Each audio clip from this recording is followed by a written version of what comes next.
बिस्मिल्लाहिर्रहमानिर्रहीम। अस्सलाम वालेकुम। आज हम सिंपल रेसिपी आपके साथ शेयर करेंगे। बहुत ही आसान है। मैंने 3 गिलास चावल लिए, इनको मैंने 2 घंटे पहले भिगो के रख दिया है।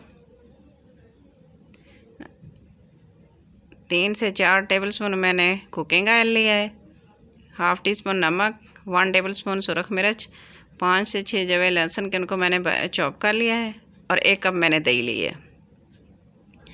चावलों को बॉयल कर लेंगे। पानी बॉयल हो गया है। अब मैं इसमें चावल शामिल करूँगी। 1 टेबलस्पून इसमें नमक डाला है।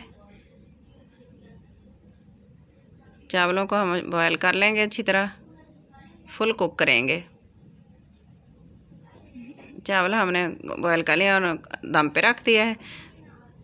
और एक पतीले में मैंने कुकिंग ऑयल डाला है, गर्म हो गया। अब इसमें चॉप किए हुए लहसुन डालूँगी और उनको अच्छी तरह फ्राई करूँगी। अच्छा प्यारा सा कलर आ जाए, गोल्डन फ्राई हो जाए। और इसमें सुरख मिर्च ऐड करके इसको आग बंद करके इसको थोड़ा सा मिक्स करेंगे। नमक ऐड करेंगे।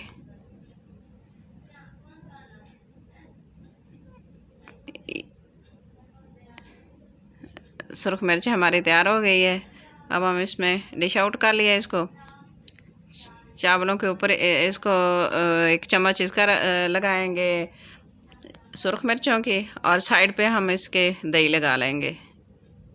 दही डाल देंगे और जितनी ज़रूरत है उसके मुताबिक दही में शामिल करके भी खा सकते हैं, लेकिन ये इस तरह बड़ी मज़े की लगती है। आज की मेरी रेसिपी आपको अच्छी लगे तो लाइक करना, शेयर करना, सब्सक्राइब करना, अपनी दुआओं में याद रखना। Thanks for watching. अल्लाह हाफिज़।